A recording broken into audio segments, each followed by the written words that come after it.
Hello students, तो आज हम लोग अपना न्यू टॉपिक शुरू करते हैं जो कि है work energy theorem for constant force. ठीक है। अब बेटा अभी तक हम लोगों ने काइनेटिक एनर्जी, पोटेंशियल एनर्जी, इन दो एनर्जी के बारे में पढ़ा।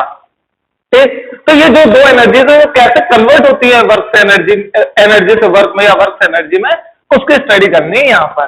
ठीक है, कि मैथमेटिकली कैसे डिराइव करते हैं। हमने फिजिकली तो देख लिया था कि कैसे कॉमन सेंस से हम लोग कैसे फाइंड आउट कर सकते हैं ऑब्जर्व करके, बट मैथमेटिकली कैसे इक्वेट करेंगे इसे देखेंगे हम लोग यहाँ पर। तो देखिए यहाँ पे वर्क एनर्जी थ्योरम अभी मैं कंसीडर कर रहा हूँ कांस्टेंट फोर्स के लिए। कांस्टेंट फोर्स जो कि क्या हो, किसी प्लेन पे मूव कर रहा हो उसकी कंसीडरेशन कर रहा हूँ। अब बेटा प्लेन अगर मूव कर रहा होगा तो यहाँ पे क्या होगा, इस मास की केवल वेलोसिटी होगी।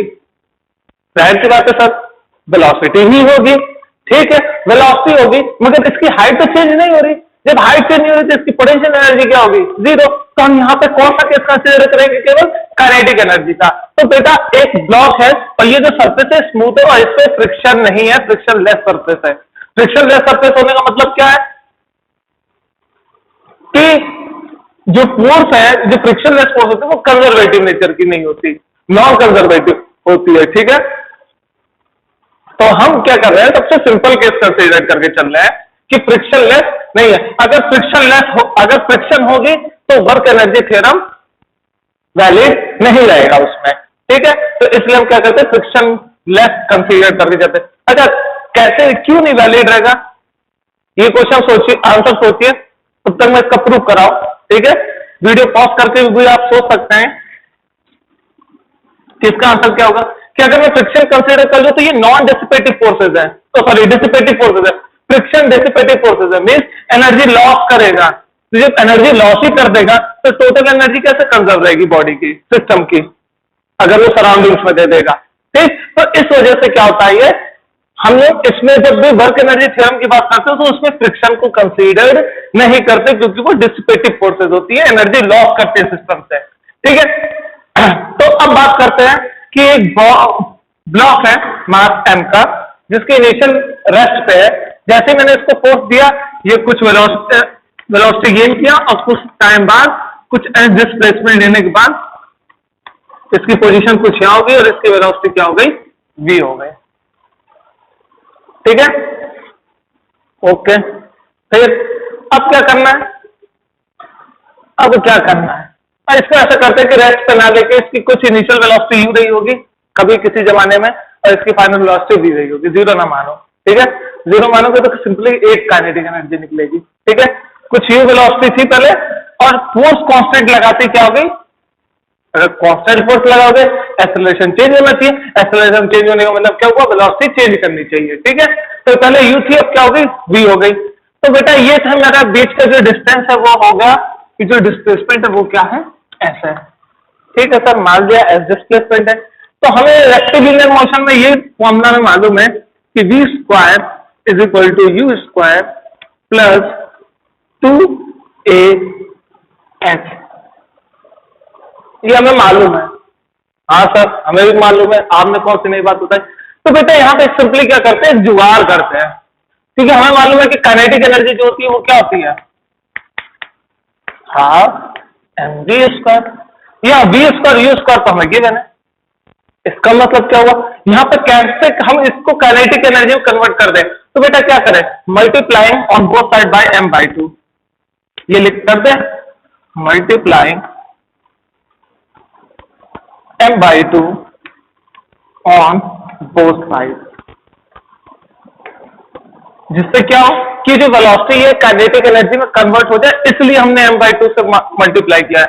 तो क्या हो गया, m/2 v square minus half m u square is equal to half m a s into 2, ये वाला 2 यहाँ लिख दिया, 2 से 2 कैंसिल हो गया। बेटा ये क्या है, फाइनल पोजीशन, और ये काइनेटिक एनर्जी का है तो मैं इसको क्या लिख दूं, kinetic energy final minus mu initial है तो इसको मैं क्या लिख दूं, kinetic energy initial is equal to, ये क्या हो गया बेटा, m a s। बेटा ये जो m a होता है ये क्या होता है, फोर्स होता है। ठीक है सर, फोर्स इंटू एच, ठीक है। अब force into H means force into displacement क्या होता है, वर्क डन। तो क्या हुआ, जो चेंज इन काइनेटिक एनर्जी होती है वो एज अ वर्क डन, या वर्क डन जो होता है वेलोसिटी u से वेलोसिटी v में चेंज करने के लिए किसी s डिस्प्लेसमेंट तक, जो वर्क डन मैंने किया इस फोर्स के कारण जो वर्क डन हुआ इस u से इस v में चेंज करने के लिए वेलोसिटी जो कि s डिस्प्लेसमेंट के बाद हुआ, उसके जो वर्क डन हुआ, ये फोर्स जो इस पे वर्क लगा रहा है वो किसमें कन्वर्ट हो जाता है, चेंज इन काइनेटिक एनर्जी में। मीन्स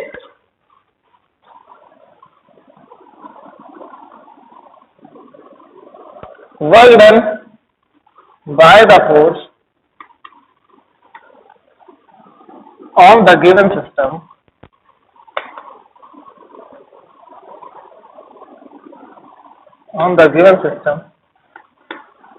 is stored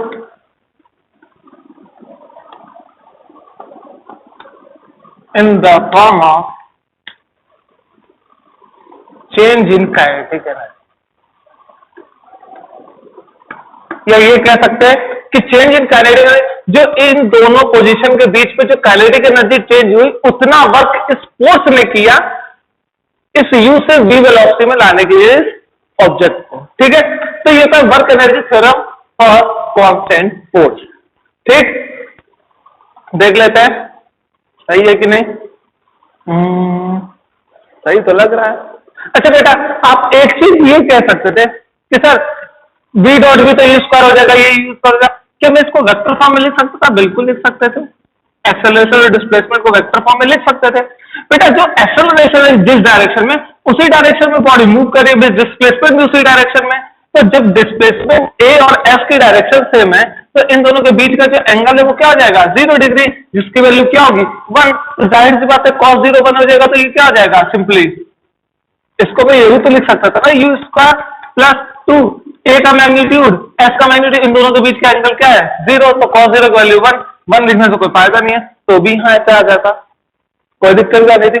और एक और चीज कह सकते थे कि सर जरूरी थोड़ी ना कि ऐसा, अगर जरूरी नहीं है तो आप क्या करते हैं, इसको जनरलाइज, चलो इसको जनरलाइज कर देते हैं, ये तो मैं पर्टिकुलर केस ले रहा हूं, चलो इसको जनरलाइज कर देते हैं।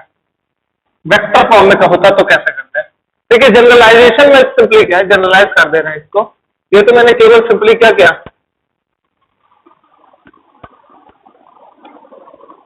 स्केलर फॉर्म लिखा, इसको जनरलाइज कर दे। तो जनरलाइज फॉर्म में जो वेक्टर फॉर्मूला होता है वो क्या था, v square equal to u square plus 2a vector dot s vector, ठीक है सर।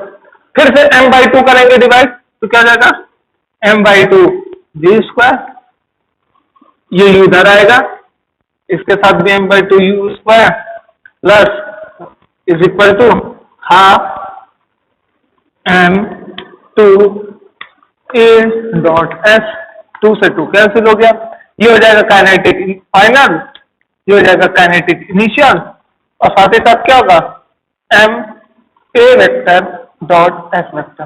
बेटा ये जो वेक्टर होता है इसको क्या बोलेंगे, f vector dot s vector. और फोर्स एंड डॉट डिस्प्लेसमेंट किससे बोलते हैं, वर्क डन को बोलते हैं, ठीक है। ये लो वर्क डन, जो कि क्या होगा, चेंज इन काइनेटिक एनर्जी के बराबर होगा। अब यहां से कह सकते हैं क्या सर वर्क डन नेगेटिव हो सकता है काइनेटिक एनर्जी केस में, क्यों नहीं हो सकता, अगर बॉडी रिटार्ड कर रही होगी,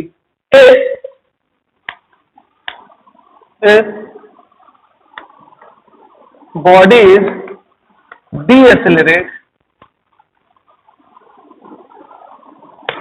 या decelerate, if body is decelerate then W should be negative, and if body is accelerate then W is positive। Simple सी बात है, अगर रिटार्ड करोगे तो एक्सेलरेशन नेगेटिव होगा, एक्सेलरेशन नेगेटिव होगा तो जाहिर सी बात है कि क्या होगा, एक्सेलरेशन नेगेटिव होगा तो यहाँ पे क्या जाएगा, माइनस आ जाएगा, तो नेगेटिव आ जाएगी वैल्यू। और आप कैसे कह सकते हो कि जब डिसेलरेट करता है तो इनिशियल वेलोसिटी ज्यादा हो जाती है, फाइनल वेलोसिटी कम हो जाती है, क्योंकि बॉडी अब रुकने वाली है, तो इनिशियल वेलोसिटी ज्यादा होगी, फाइनल वेलोसिटी कम हो गई। इसका मतलब फाइनल काइनेटिक एनर्जी कम होगी और इनिशियल ज्यादा हो गई। और हमेशा जो डिफरेंस लेते हैं वो फाइनल माइनस इनिशियल लेते हैं, तो नेगेटिव यहां से भी आएगा। ठीक है, तो ये था आपका कांस्टेंट फोर्स के बारे में। अब बात करते हैं किसके बारे में, अगर फोर्स वेरिएबल होगा तो क्या केस होगा।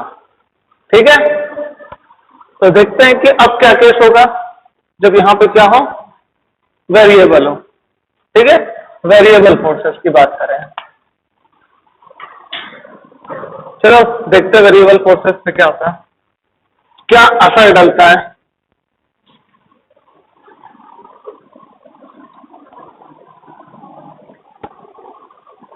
बस कांस्टेंट फोर्स की जगह क्या कर दिया, वेरिएबल फोर्स मैंने डाल दिया। ठीक है, अब क्या होगा, अब ये होगा कि जो फोर्स होगी वो कांस्टेंट नहीं रहेगी।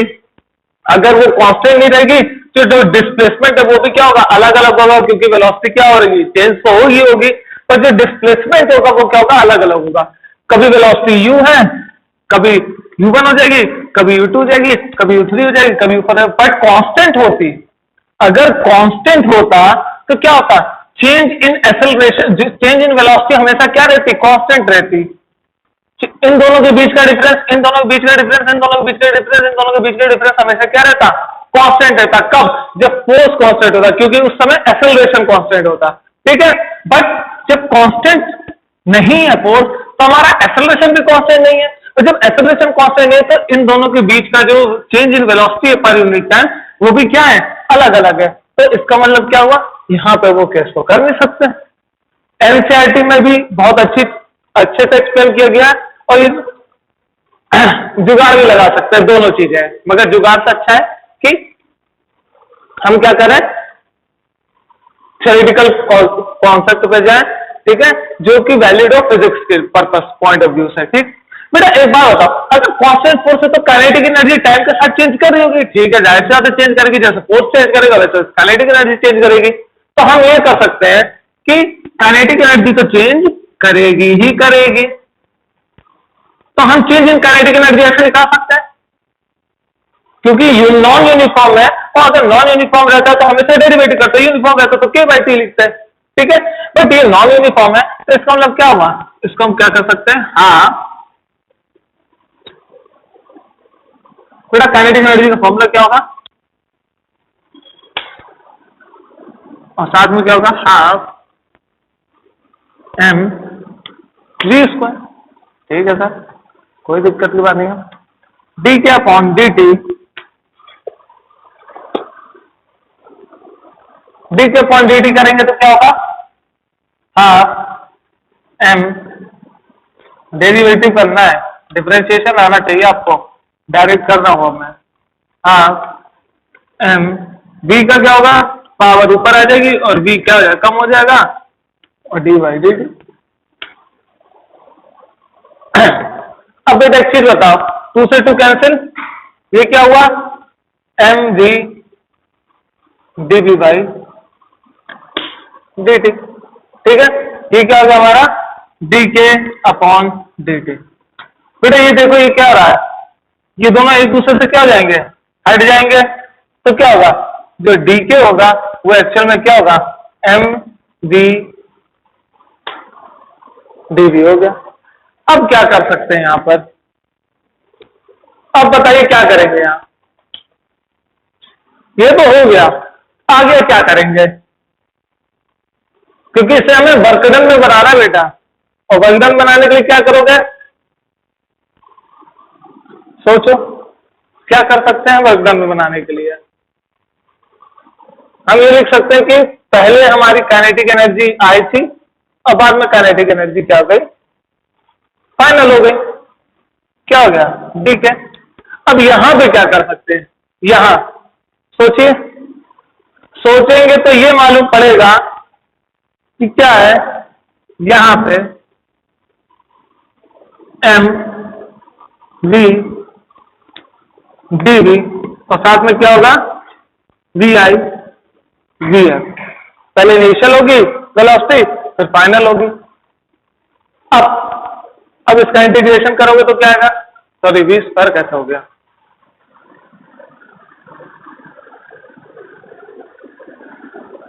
अब इसका क्या करोगे बेटा? और भी कुछ हो सकता था, बेटा इसको ऐसे करो कि अभी इसको रहने दो, इसको ऐसे कन्वर्ट करने की कोशिश करो तो शायद में भी आपको ज्यादा समझ में आए, ठीक है? क्योंकि जो फॉर्मेट चाहिए वो इससे नहीं बनेगा, वो बनेगा इससे। इसको और फर्दर सॉल्व करते हैं। बेटा ये m है, ये v है, और साथ में क्या है?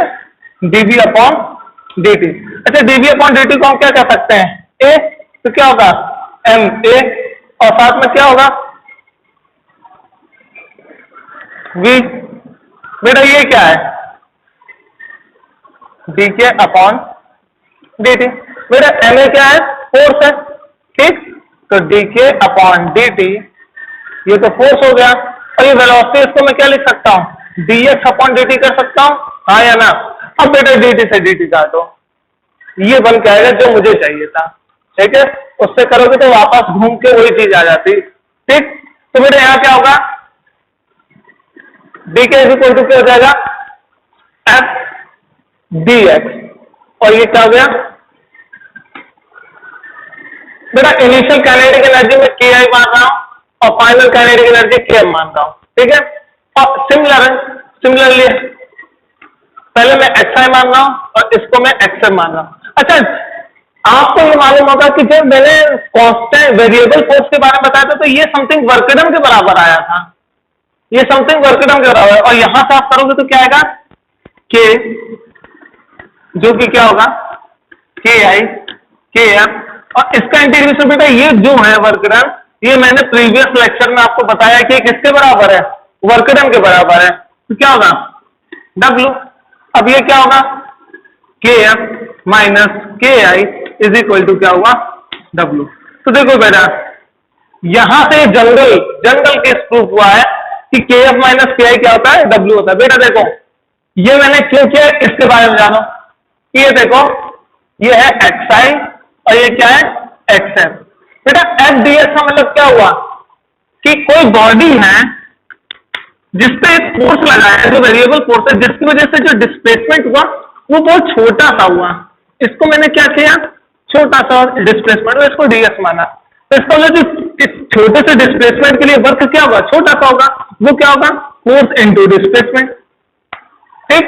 अब बेटा मुझे क्या चाहिए कि लेट सपोज करो कुछ यहां तक बॉडी गई, तो यहां पर पहले छोटा सा dx होगा, जिसकी वजह से फिर से fdx आया, फिर यहां पर कहीं बॉडी पहुंचेगी, फिर यहां पर कहीं बॉडी पहुंचेगी, तो छोटे छोटे dx मिलके तो आपको पूरा देंगे,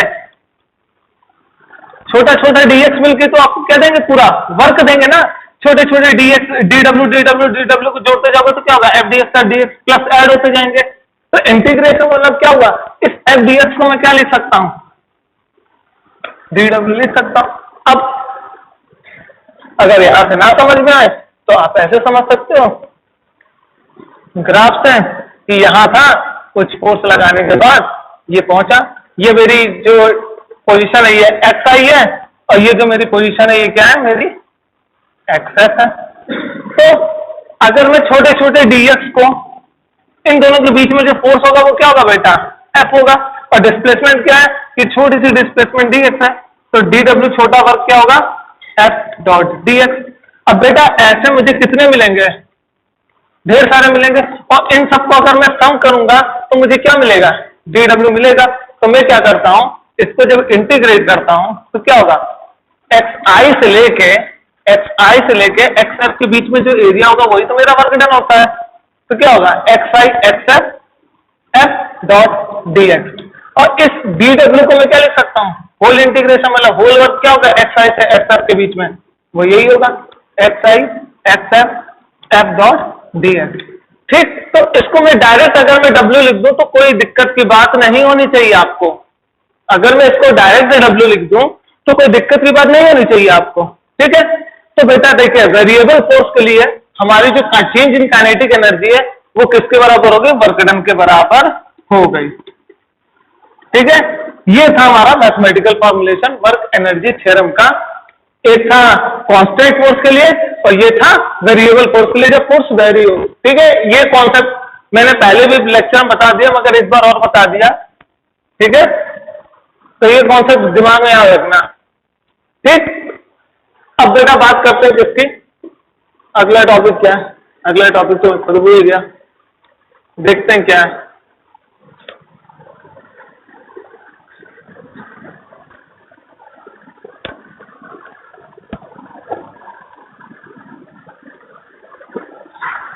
चेंज इन काइनेटिक एनर्जी हो गया दोनों केस।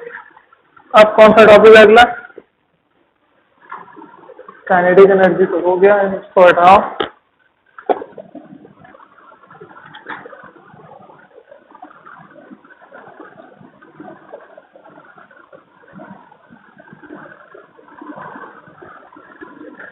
अच्छा, work energy theorem for stationary object.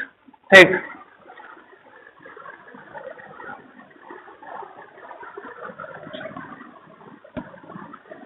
Work energy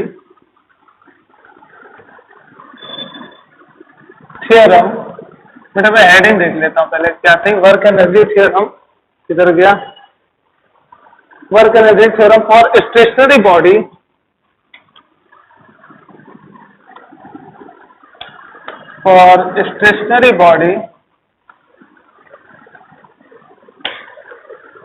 work energy at some height.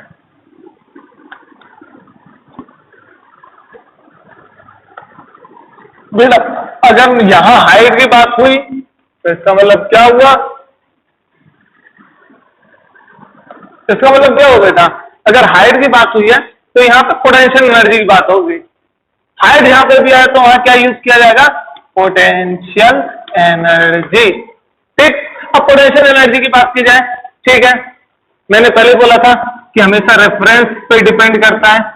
Let's suppose करिए कि पहले बॉडी यहां थी और इसको उठा के क्या कर दिया गया, किसी हाइट पे ले जाया गया जो कि क्या थी, एच थी। ठीक, यहां पे बॉडी रखी हुई है।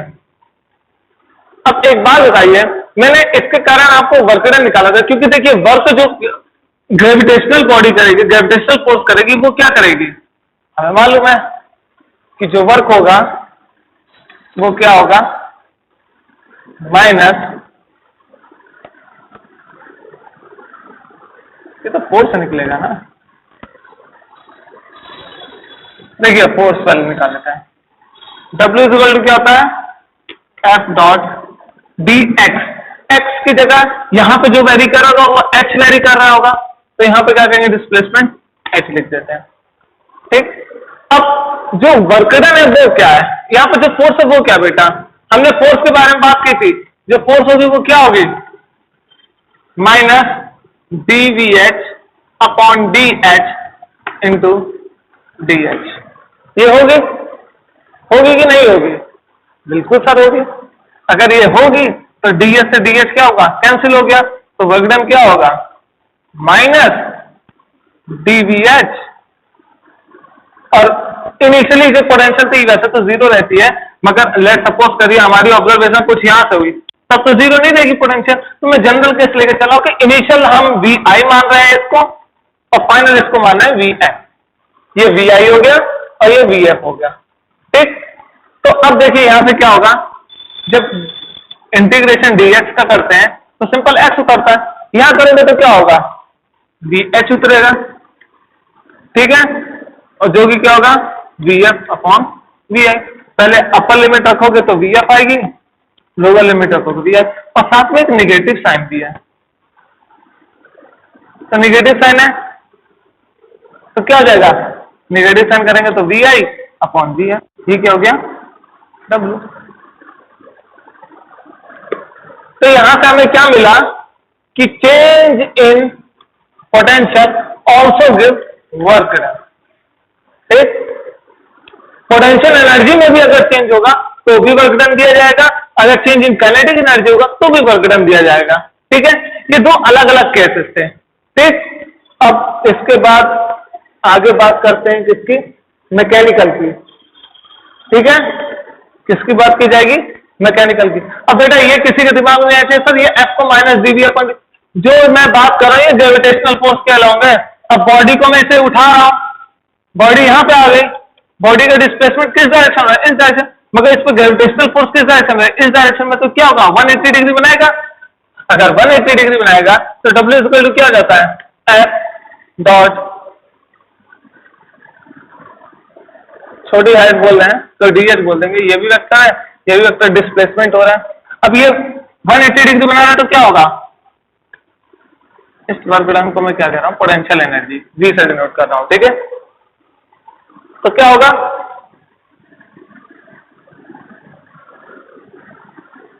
W, तो क्या होगा यहाँ पर H बड़ा, H और फोर्स के बीच में एंगल कितना है, यहाँ पर F DH क्या हो जाएगा, cos 180 डिग्री।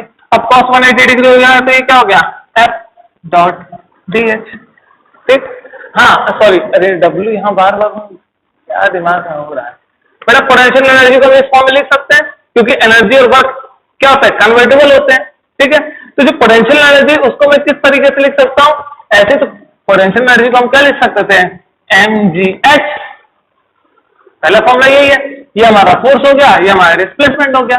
बट यहां पे जो था h हमारा वेरी कर रहा है, तो h वेरी कर रहा तो हमारा फोर्स भी वेरी करेगा, तो फोर्स को मैंने ऐसे लिख दिया, ठीक। और ये क्या हमारा VH। तो बेटा अब मैं फोर्स यहां से निकालूंगा तो कितना आएगा, माइनस,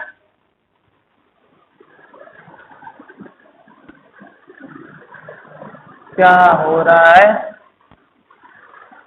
बेटा, छोटी हाइट की बात की जा रही है। अगर छोटी हाइट की बात की जाएगी तो जो चेंज होगा पोटेंशियल में होगी तो छोटा ही होगा ना, क्या चल रहा है, ठीक है बेटा। छोटा एनर्जी की बात की गई, अगर मैं ये करता ना F डॉट H तो मैं ये पूरे की बात करता, बट मैं अगर छोटे हाइट की बात करूंगा, छोटा सा चेंज किया, यहां से उठा के पॉडी छोटा सा, थोड़ा सा मीन्स यहां पे ले दिया, बस थोड़ा सा चेंज है, तो इसके बीच में जो पोटेंशियल एनर्जी होगी वो भी तो क्या होगी, थोड़ी सी चेंज होगी। तो यहां पे जब मैंने DH लिखा तो मैं यहां चेंज जो होगा पोटेंशियल एनर्जी वो भी क्या होगी, थोड़ी सी होगी। अगर पूरा लिखता तो यहां पूरा कर देता, ठीक है। बट यहां पे मैंने DH कंसीडर किया है, तो जब छोटा पोटेंशियल एनर्जी चेंज हो रहा है, छोटी हाइट अगर मैं डिस्प्लेस कर रहा हूं तो उसमें पोटेंशियल एनर्जी भी क्या होगा, छोटा चेंज होगा। तो अब यहां से देखोगे तो क्या होगा, माइनस F DH, क्योंकि cos 80 वैल्यू क्या है, 180 वैल्यू -1। तो यहां से जो फोर्स निकला वो क्या निकला, माइनस, और इस H को माइनस को इधर लेकर गया हूं तो DH हो गया। तो यही फोर्स मैंने यहां रखा है, माइनस dV अपॉन DH, यहां से आया माइनस dV अपॉन DH, इसको मैंने यहां पुट किया है, ठीक है। मैं हर चीज बार बार वापस बता रहा हूं, रिवाइज करवा रहा हूं, ठीक है। प्रीवियस लेक्चर देख लो। तो बेटा ये था हमारा work energy theorem for kinetic energy, work energy theorem for stationary या पोटेंशियल एनर्जी, और साथ ही साथ क्या है इसके, potential energy, kinetic energy, constant force और वेरिएबल फोर्स, इन तीन के बारे में मैंने प्रूव करा दिया। अब बोलोगे सर तो कौन सी बड़ी बात कर दी, बड़ी बात यह थी कि इन सभी के बेसिस पे हम क्या कर सकते हैं, सारे काम कर सकते हैं। जितने भी कंजर्वेटिव फोर्सेज हैं उनके सारे न्यूमेरिकल इसी पे लगा सकते हैं रख के, ठीक है। अब जो हमारा अगला टॉपिक है वो देख लेता हूं, क्या है,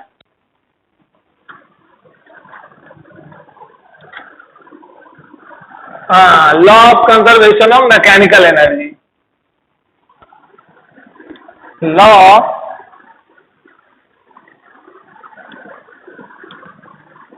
कंजर्वेशन ऑफ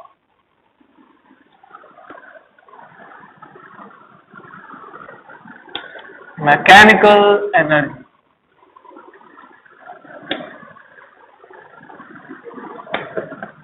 मैकेनिकल एनर्जी का मतलब क्या होता है कि जो मैकेनिकल एनर्जी होती है वो एक्चुअल हमारी टोटल एनर्जी भी होती है। क्या, जो मैकेनिकल एनर्जी होती है वही एक्चुअल हमारी क्या होती है, टोटल एनर्जी भी होती है। मीन्स अगर मैं मैकेनिकल एनर्जी की बात करूं या टोटल एनर्जी की बात करूं,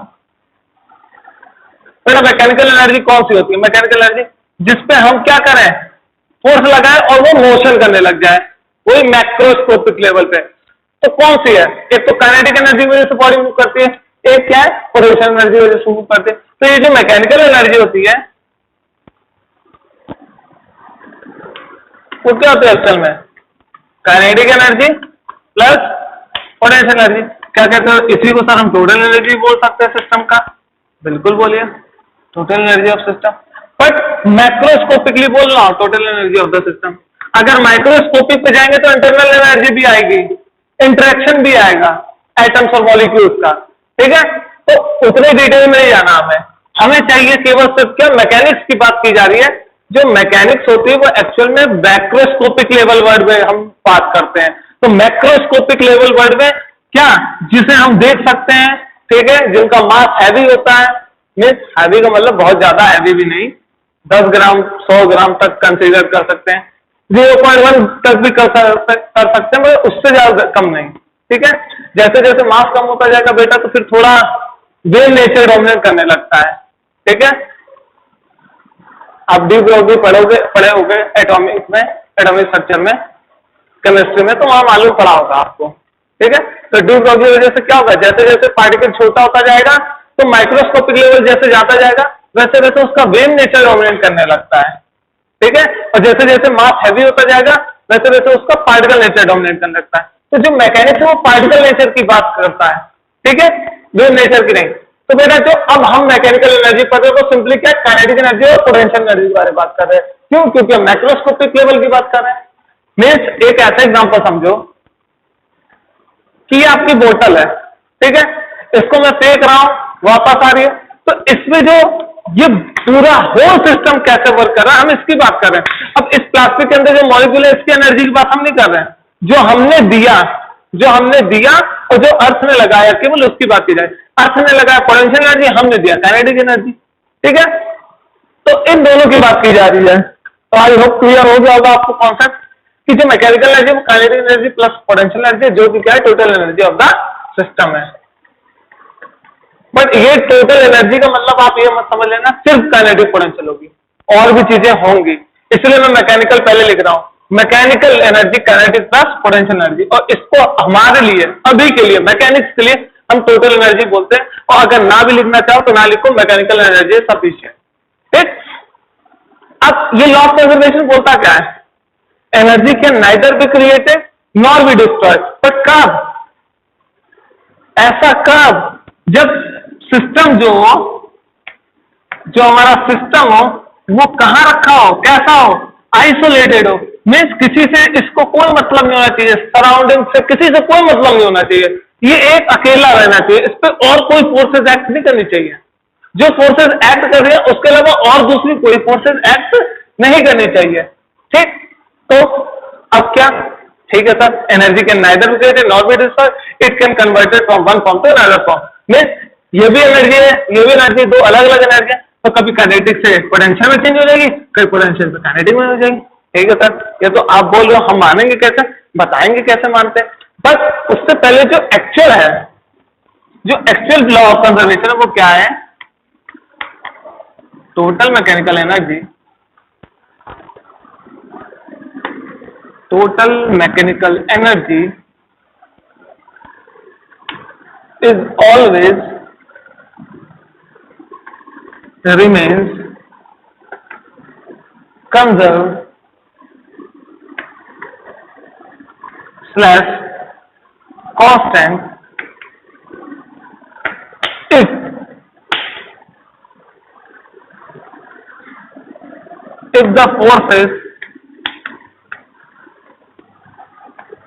if the forces doing work is conservative in nature.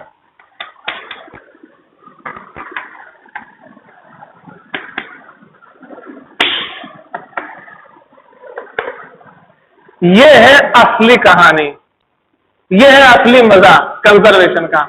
क्या कि टोटल मैकेनिकल एनर्जी हमेशा कंजर्व रहेगी या कांस्टेंट रहेगी? टोटल मतलब काइनेटिक प्लस पोटेंशियल एनर्जी किसी भी सिस्टम की क्या रहेगी? कंजर्व रहेगी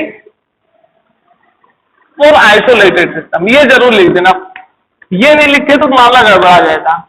ये है असली कहानी। मीन्स कि काइनेटिक एनर्जी और पोटेंशियल एनर्जी हमेशा क्या होगी? एक दूसरे में कन्वर्ट तो होती रहेंगी, पर कन्वर्ट कुछ ऐसे होंगे कि इन दोनों का सम हमेशा क्या रहेगा, सेम रहेगा। ठीक है, बट कंडीशन क्या है, मैंने बोला था कि जब भी हम लॉस की बात करेंगे, वर्क एनर्जी थ्योरम की बात करेंगे, उसमें फ्रिक्शन नहीं लेंगे, because friction is not a conservative forces. ठीक है, it is not a conservative field, conservative field नहीं है, कंजर्वेटिव फोर्सेज नहीं है। ठीक, बट कंजर्वेशन ऑफ एनर्जी कब वैलिड होगा, जब जो फोर्स एक्ट कर रहा है वो क्या हो, कंजर्वेटिव, तभी ही ये केस बन सकता है। तो यहां पे मैंने लिखा है total mechanical energy is always remains conserved और constant if the forces doing work is conservative in nature. जब एनर्जी चेंज कर रही होगी तो जाहिर है तो कोई फोर्स लग रही होगी, तभी तो चेंज कर रही है। अब जब ये चेंज कर रही है तो वो चेंज जो कर रही है किसी फोर्स के कारण कर रही होगी, ग्रेविटेशनल फोर्स के कारण कर सकती है, हमारे एक्सटर्नल फोर्स के कारण कर सकती है। तो बेटा जो एक्सटर्नल फोर्स के कारण, ग्रेविटेशनल फोर्स के कारण जो चेंज हो रहा है, ठीक है, वो चेंज, वो जो फोर्स है जिसकी वजह से ये चेंज हो रहा है, वो क्या होनी चाहिए, कंजर्वेटिव नेचर की होनी चाहिए। ठीक है, तब हम क्या कह सकते हैं, तब हम क्या कह सकते हैं कि law of conservation of mechanical energy is conserve. ठीक, तब ये कह सकते हैं कि जो काइनेटिक पोटेंशियल एनर्जी वो हमेशा क्या होगा, कांस्टेंट रहेगा। कब, जबकि जो फोर्सेज इस पे लग रही होंगी वो सारी की सारी क्या हो, कंजर्वेटिव नेचर की हो, और जो सिस्टम है वो आइसोलेटेड सिस्टम हो। ठीक है, दीन दुनिया से उसे कोई मतलब नहीं होना चाहिए, अदर फोर्सेज नहीं लगनी चाहिए, जो उस सिस्टम पे लग रही है बस उतनी ही फोर्स, उस सिस्टम के अंदर जो फोर्सेज लग रही है बस उतनी ही फोर्स की बात करेंगे, और बाकी जो एक्सटर्नल फोर्सेज है उनको हम नहीं मानेंगे। ठीक है, या इफेक्ट ना करें उस सिस्टम को। ठीक, तो ये था आपका law of conservation of mechanical energy. अब कहोगे सर प्रूफ तो कर दो, क्या प्रूफ तो कर दो, बट बेटा रियल लाइफ में ये फॉलो नहीं होता। बेटा एनर्जी कन्वर्ट एक फॉर्म से दूसरे फॉर्म में नहीं होती, एनर्जी मास कंजर्वेशन होता है हमेशा, एनर्जी प्लस मास कंजर्वेशन हमेशा होता है। एनर्जी मास में भी कन्वर्ट कर सकती है, मास एनर्जी में भी कन्वर्ट कर सकता है। ठीक है, आप पेयर प्रोडक्शन और पेयर एनिहिलेशन जब पढ़ेंगे, ठीक है, तब आपको मालूम पड़ेगा कि क्या होता है, एनर्जी मास में और मास एनर्जी में कैसे कन्वर्ट हो सकता है, हो सकता है। इसीलिए तो आइंस्टीन का ये फॉर्मूला बहुत स्पेशल है हमारे लिए, का ये एनर्जी और मास के बीच में रिलेशन दे रहा है। तो रियल लाइफ में तो कहोगे कि सर रियल लाइफ में भी ये इसका क्यों यूज नहीं है, तो हम पढ़ किस लिए रहे हैं, हम पढ़ इसलिए रहे हैं कि हमें एक जैसे ऐसे समझिए कि अगर हमारे इन्वायरमेंट ना होता तो फिजिक्स कैसी होती, हम उसकी स्टडी अभी कर रहे हैं 11th में। अगर इन्वायरमेंट को कंसीडर करोगे तो एयर रेजिस्टेंस कंसीडर करना पड़ेगा, और एयर रेजिस्टेंस कंसीडर करोगे तो एयर ड्रैग करना पड़ेगा, एयर रेजिस्टेंस का एयर ड्रैग, और वो जो एयर ड्रैग होती है वो वेलोसिटी डिपेंडेंट होती है। ठीक है, वेलोसिटी डिपेंडेंट मींस एयर की जिस स्पीड से वेलोसिटी होगी उसके अकॉर्डिंग क्या होगा, उसका रेजिस्टेंस होगा। ठीक, तो उसकी वजह से क्या होगा, हम ना इन्वायरमेंट को हटा सकते हैं, जब इन्वायरमेंट को हम हटा नहीं सकते तो इसका मतलब क्या है, ये रियल लाइफ में यूज में नहीं है, तो फिर किस यूज में, बेटा ये कॉन्सेप्चुअल है। ठीक है, हमें मालूम ये करना रहता है कि जनरल केस क्या हो सकता है। जनरल केस हम कह सकते हैं कि सर एयर को कंसीडर करें, बट बेटा एयर नहीं होती, तो हम क्या कर सकते हैं कि आप यूट्यूब पे एक ब्रांड कॉक्स करके साइंटिस्ट है, बहुत फेमस साइंटिस्ट है, हाई एनर्जी पार्टिकल फिजिक्स है। ठीक है, तो उन्होंने एक्सपेरिमेंट किया और ये देखा कि अगर मैं वैक्यूम हटा देता हूं, मैं एक चैम्बर बनाई उसमें से वैक्यूम निकाल दिया, ठीक है, और वो जो था वो हाईली वैक्यूम चैम्बर था। ठीक है, 3 तरीके के वैक्यूम होते हैं, तो वो हाईली मतलब क्या था, लो प्रेशर था, वो बहुत ही लो प्रेशर चैम्बर बनाया गया। ठीक, और उस लो चैम्बर में क्या किया गया कि एक पंख और एक iron ball something 5 kg 6 kg की रही होगी, उन दोनों को एक साथ छोड़ा गया और ये देखा गया कि दोनों एक साथ कोलाइड किए। ठीक, तो हम क्या कर सकते हैं, एक्सपेरिमेंटली हम आइसोलेटेड सिस्टम बना सकते हैं। अब जब आइसोलेटेड सिस्टम बनाएंगे तो सिर्फ अर्थ का जो वर्क होगा, अर्थ की जो फोर्स है केवल वही उसमें कंसीडर की जा रही है, बाकी सारी फोर्स इन्वायरमेंट नेचर सबको वैक्यूम इवैक्यूएटेड करके कर दिया गया, उस चैम्बर से बाहर निकाल दिया गया। ठीक, तो उस केस की बात कर रहे हैं यहां पर। ठीक है, रियल लाइफ में ये ऐसा नहीं हो सकता क्योंकि एयर रेजिस्टेंस में क्या होती है, कंसिडरेशन में आ जाती है। और जब भी एयर रेजिस्टेंस आई तो फिर क्या हुआ, फ्रिक्शन लगा एयर की वजह से, एयर की वजह से फ्रिक्शन लगा तो क्या हुआ, एनर्जी डिसिपेटेड हो गई, और एनर्जी डिसिपेट हो गई तो जाहिर सी बात है फ्रिक्शनल फोर्स या एयर रेजिस्टेंस फोर्स या डायरेक्ट फोर्स होती है वो कंजर्वेटिव नहीं होती है। तो वर्क एनर्जी थ्योरम किसके लिए है, कंजर्वेटिव एनर्जी के लिए।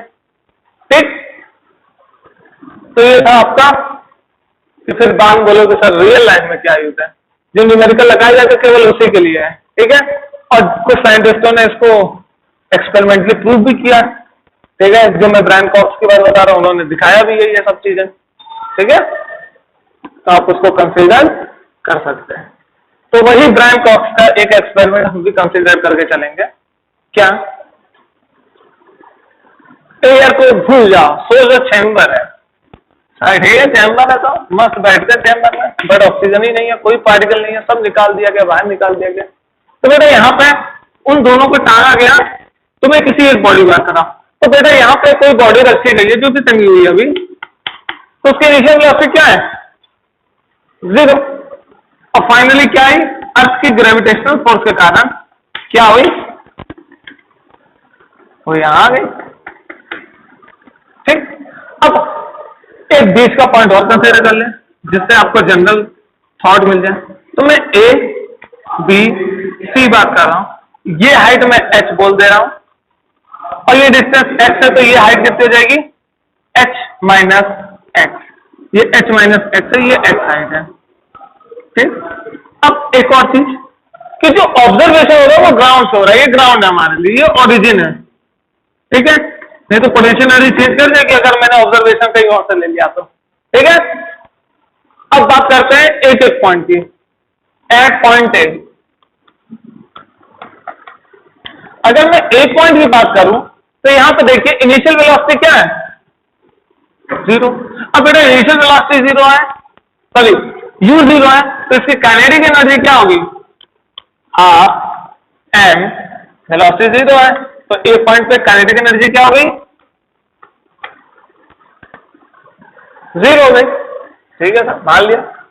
तो पोटेंशियल एनर्जी क्या हो गई, पोटेंशियल एनर्जी होती है एम जी, इसकी कुछ मास एम मान ले रहा हूं। ठीक है, और साथ में क्या है, ग्राउंड से देख रहे हैं तो इसकी पोटेंशियल एनर्जी क्या हो गई, एच हो गई। ठीक है सर, तो इसकी जो टोटल एनर्जी है या टोटल मैकेनिकल एनर्जी है, तो मैं टोटल एनर्जी को टी से लिख दे रहा हूं। ठीक है, काइनेटिक एनर्जी को के से, पोटेंशियल एनर्जी को पी से। ठीक, काइनेटिक एनर्जी क्या हो गई, 0, पोटेंशियल एनर्जी क्या हो गई, एम जी एच, तो टोटल एनर्जी क्या हो गई, एम जी एच। ये होगी पॉइंट ए की बात। ठीक है, अब बेटा बात करते हैं पॉइंट बी की।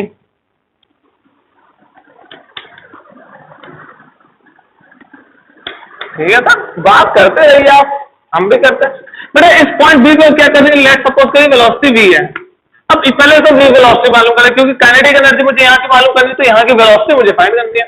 अब इसके लिए क्या करते हैं, रेक्टिलिनियर मोशन की याद करते हैं, और ये याद करते हैं कि वी स्क्वायर होता था यू स्क्वायर प्लस 2gf। ठीक है सर, मान दिया होता है। अब मेरा होता है तो u तो हमारा इनिशियल 0 था, u तो 0 था, जब छोड़ा गया तो v स्क्वायर क्या हो गया, 2gh, और s क्या हो गया हमारा, यहां से यहां तक का डिस्टेंस, वो क्या है हमारा h। तो हमारा जो v है, v स्क्वायर है, वो क्या हो गया 2gh। अभी v की वेलोसिटी ना निकालना, क्यों, अभी बता रहा हूं क्यों। तो बेटा जो काइनेटिक एनर्जी होगी बी पॉइंट, वो क्या होगी, हाफ m v स्क्वायर हो गया। बेटा v स्क्वायर की वैल्यू तो यहां निकली हुई है, तो इसीलिए मैं बोल रहा था कीमत निकालो। अभी क्या हो जाएगी, m 2gh upon half, velocity की वैल्यू v स्क्वायर की वैल्यू यहां से निकाल के मैंने रख दी, तो 2 से 2 कैंसिल, क्या बचा mgh। ओके सर, ठीक है सर। पोटेंशियल एनर्जी बताइए भरने से, तो बेटा पोटेंशियल एनर्जी तो हमेशा ऑब्जर्वेशन से, mg तो लग रहा ही है, बट जो ऑब्जर्वेशन वो कहां से, ग्राउंड से, तो ग्राउंड से हाइट कितनी है, h माइनस एक्स, ये वाली x मत ले लेना। पोटेंशियल एनर्जी हमेशा ऑब्जर्वेशन ग्राउंड से की जाएगी, तो बेटा यहां से क्या हो जाएगा, ये mgh माइनस mgh, ये मेरी पोटेंशियल एनर्जी होगी। अब टोटल काइनेटिक एनर्जी की बात कर लें, कहां बात कर लें, यही बात कर लेते हैं, ठीक है। तो total kinetic energy B point के लिए बात की है, तो क्या रहेगी, kinetic energy plus potential energy. Kinetic energy क्या है, mgx प्लस पोटेंशियल एनर्जी क्या है, mgh माइनस mgh। ये mgh तो कट गया, फिर से क्या बचा, mgh। अच्छा यहां से तो आपको कुछ दिख ही रहा होगा कि पहले भी टोटल एनर्जी mgh थी ए पॉइंट पे, बी पॉइंट पे भी mgh है। सर हम नहीं मानते, सी पॉइंट पे भी निकाल के दिखा दो, ठीक है निकाल देते हैं। तो बेटा at C, at point C, but अगर सी पे पहुंचा तो यहां पे क्या है, वेलोसिटी समथिंग हो जाएगी v डैश मान लेता हूं, क्योंकि मैक्सिमम यही होगी जब टकराने वाली होगी। तो बेटा इसकी वेलोसिटी कैसे निकालेंगे, v dash square equal to u square plus 2gh, initial तो 0 था जब छोड़ा था, तो v डैश स्क्वायर क्या हो जाएगा 2g। ऐसा इस समय क्या होगा, यहां से यहां तक का जो डिस्प्लेसमेंट है वो क्या है, पूरा h। तो v डैश स्क्वायर को अभी मैं ऐसे लिखता हूं, क्यों, क्योंकि हमें मालूम है कि काइनेटिक एनर्जी जो होगी वो क्या होगी, half m v dash square. इसका मतलब क्या होगा, m और v डैश की वैल्यू रख दोगे स्क्वायर के तो क्या आ जाएगा 2gh, 2 से 2 कैंसिल, क्या बचा mgh। अब बेटा पोटेंशियल एनर्जी क्या होगी यहाँ पर, mgh क्या है, जहां कंसीडर करें तो वही बॉल है, तो हाइट तो 0 हो गई ना, हाइट अगर 0 हो गई इसका मतलब क्या हुआ, पोटेंशियल एनर्जी 0। तो इसको मतलब मेरे जो टोटल एनर्जी है वो क्या हो गई हमारी, 3 पॉइंट पे kinetic energy plus potential energy. मेरा पोटेंशियल एनर्जी तो 0 है, तो काइनेटिक एनर्जी सिंपली रही वो क्या है, mgh। तो देखिए इन तीनों पॉइंट पे टोटल एनर्जी क्या है, mgh। तो जो ब्रायन कॉक्स का था एक्सपेरिमेंट, वही एक्सपेरिमेंट कंसीडर करके मैंने क्या किया, आपको ये प्रूव कर दिया कि टोटल एनर्जी हर पॉइंट पे, हर एक पॉइंट पे क्या है, सेम है। क्यों, क्योंकि यहां पे जो फोर्स यूज किया गया है वो है ग्रेविटेशनल फोर्स, और ग्रेविटेशनल फोर्स मैंने बताया था क्या होता है, कंजर्वेटिव इन नेचर होता है। ग्रेविटेशनल फोर्स जो होता है वो क्या होता है, कंजर्वेटिव नेचर का होता है, इज कंजर्वेटिव इन नेचर। तो बेटा इसी के साथ आपका चीजें खत्म होती हैं, लेक्चर खत्म होता है, कुछ छूटा तो नहीं है। चलो एक न्यूमेरिकल बेस पे चीजें बता देता हूं मैं कुछ, ठीक है, अब दिमाग में आ रहा है पूरा बात तो बता दे रहा हूं, ठीक है। क्योंकि मैंने ये बोला कि आप जितने भी कंजर्वेटिव फोर्सेज हैं, फ्रिक्शन अगर जहां पे नहीं है किसी क्वेश्चन में, और जो फोर्सेज है वो कंजर्वेटिव नेचर के, आप सीधे कंजर्वेशन ऑफ एनर्जी लगा सकते हैं।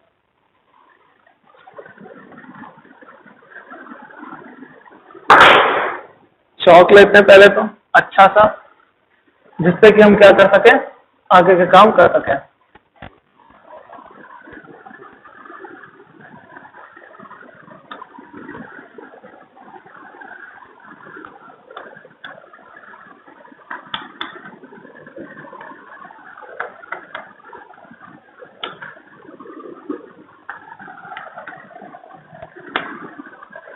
अब बात करते हैं law of conservation of inclined plane की।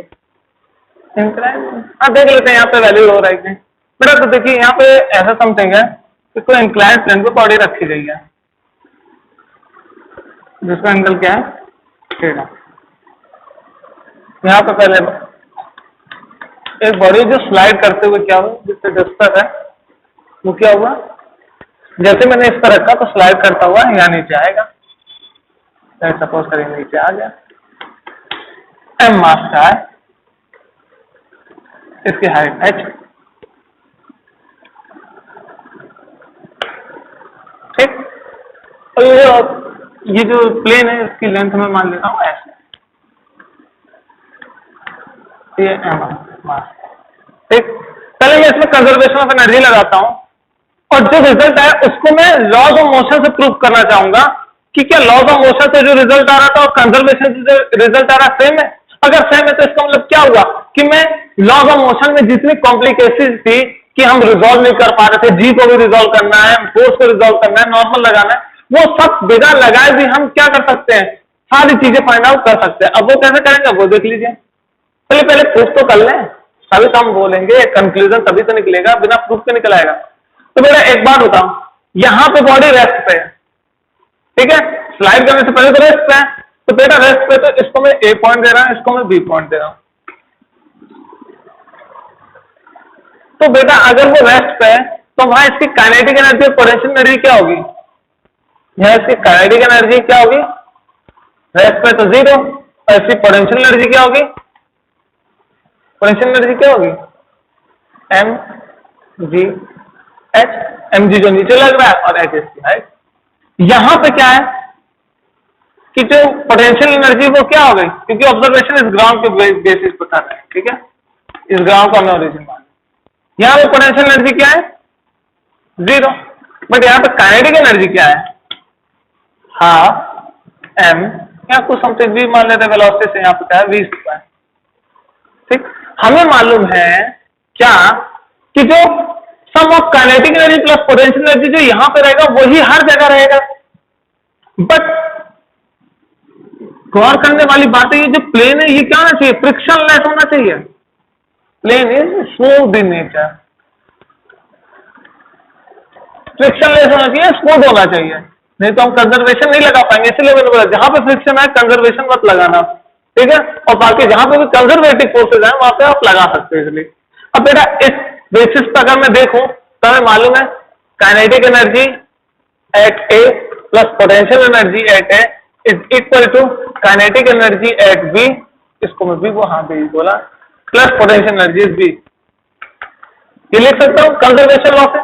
बेटा ए पे तो काइनेटिक एनर्जी 0 है, ये mgh है, यहां पे क्या है हाफ एम बी स्क्वायर है प्लस पोटेंशियल एनर्जी 0, तो यहां से m से m तो कैंसिल हो गया, v स्क्वायर की वैल्यू क्या आ गई, v की वैल्यू √2gh। तो बेटा इस वेलोसिटी से यहां आया, बेटा तो कंजर्वेशन लॉ से प्रूव किया था ना, हम कैसे मान लें, ठीक है, चलो लॉज ऑफ मोशन से प्रूव करके देख लेते हैं।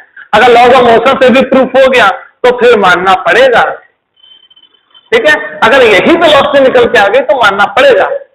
चलो मान लेते हैं कि यहां से फिसल के कुछ यहां पे आया। अच्छा बेटा ये जो बॉडी मूव कर रही है, ये जो बॉडी मूव कर रही है ये एक्चुअल में जो मूव कर रही है वो किस कंपोनेंट के कारण हो रहा है, किस फोर्स के कारण हो रहा है। तो देखिए हम कहते हैं कि भैया यहां पे तो mg लगता है, मान लिया, फिर अब mg लग रहा है तो हमें तो मालूम है कि भैया इसके ऊपर एक नॉर्मल फोर्स होती ही होती है जो कि सरफेस का हमेशा परपेंडिकुलर होती है। अब इस सरफेस से जस्ट पीछे जाओगे तो क्या होगा, एक यहाँ पे कंपोनेंट लगेगा। देखो ये थीटा है और इसको मैं ऐसे कहूंगा ये 90 डिग्री है तो ये 90 माइनस थीटा हो गया। अब ये और ये क्या आता है, इस प्लेन इससे 90 डिग्री बनाते तो ये क्या हो गया, एंगल थीटा हो गया। तो ये कंपोनेंट क्या हो गया, mg cos थीटा। अब इसके एक जस्ट परपेंडिकुलर एक और बनेगा जो कि क्या होगा, mg sin थीटा। ठीक है सर। बेटा ये जो नॉर्मल फोर्स है ये mg को क्या कर देगा, कैंसिल आउट कर देगा। ठीक है सर, मान लिया, हमने बोला हाँ, तुमने भी बोला हाँ। अब बेटा जो भी फोर्स लग रही है वो किस कारण लग रही है, सिंपली mg sin थीटा के कारण लग रही है। तो अब फोर्स लग रही है तो जाहिर सी बात है इस ब्लॉक को कुछ एक्सेलरेशन तो होगा। बिल्कुल सर, होना चाहिए। क्या होगा देखते हैं। सो लॉज ऑफ मोशन की बात करें, लॉज ऑफ मोशन से देखते हैं। हमें मालूम है कि जो फोर्स होता है वो ma होता है, तो यहां से क्या लिख सकता हूं, a is equal to F/m। पर जो फोर्स है वो क्या है, जो इसको स्लाइड कर रहा है यहां पर, सिर्फ ये कंपोनेंट है, तो F की जगह मैं क्या लिख सकता हूं, mg sin थीटा।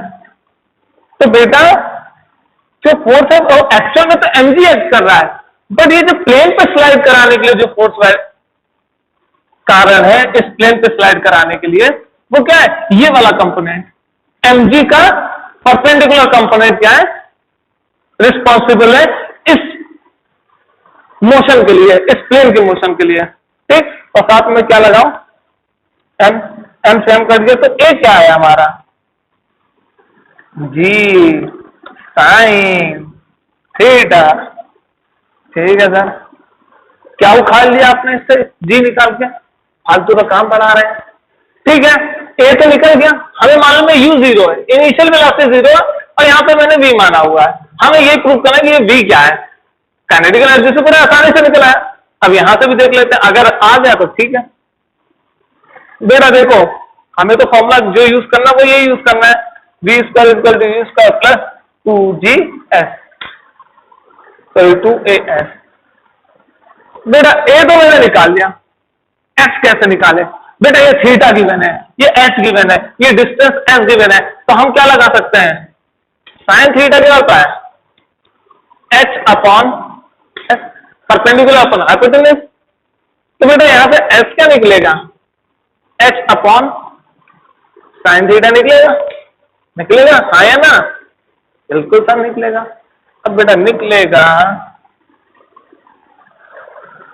तो देखो यहां से मुझे s मिल गया, यहां से मुझे a मिल गया, चलो v निकालते हैं, v square equal to u square, ये तो 0 था, साथ में 2, a हमारा क्या है, g साइन थीटा, लिख लो g साइन थीटा, s क्या है हमारा, h साइन थीटा,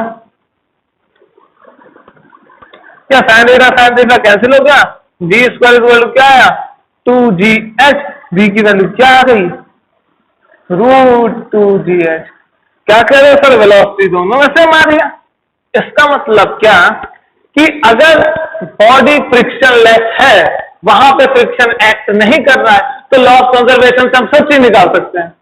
वेलोसिटी निकाल ली, वेलोसिटी निकालने के बाद हम क्या कर सकते हैं, कोई भी फॉर्मूले में एक्सेलरेशन जी पी एम जो भी निकालना चाहे वो निकाल सकते हैं। ठीक है, तो बेटा ये था आपका लॉ ऑफ कंजर्वेशन की एक एप्लीकेशन, कि जरूरी नहीं है कि सिंपली बॉल को गिराएंगे तभी काम बनेगा, कंजर्वेटिव फोर्स होनी चाहिए। mg यहां पे भी जो एक्ट थी वो ग्रेविटेशनल फोर्स थी mg, जो कि क्या कंजर्वेटिव नेचर की है। तो बेटा कहने का सेंस ये है कि आप law of conservation of energy कहीं पे भी यूज कर सकते हैं जहां पे एनर्जी क्या हो, कंजर्वेटिव हो। ठीक है, फ्रिक्शन ना दिखे, एयर रेजिस्टेंस ना दिखे, लगा सकते हो आराम से। ठीक, तो ये था आज का हमारा लेक्चर, क्योंकि अब तो मुझे कोई खुरापा सूझ नहीं रहा है, अगर सूझता तो वही और चीज बता सकता था। ठीक, तो ये था आज आपका लेक्चर, और अगले लेक्चर से हम बात करेंगे स्प्रिंग के बारे में, उसके अंदर जो पोटेंशियल एनर्जी स्टोर होती है उसके बारे में, हुक्स लॉ के बारे में, और कलीजन के बारे में। दो आदमियों को टकराएंगे, WWE खेलेंगे, और उसके साथ क्या करेंगे देखेंगे, इलास्टिक कोलिजन है कि इन इलास्टिक कोलिजन है। ठीक है, तो ये था आपका आज का lecture. Okay, have a nice day.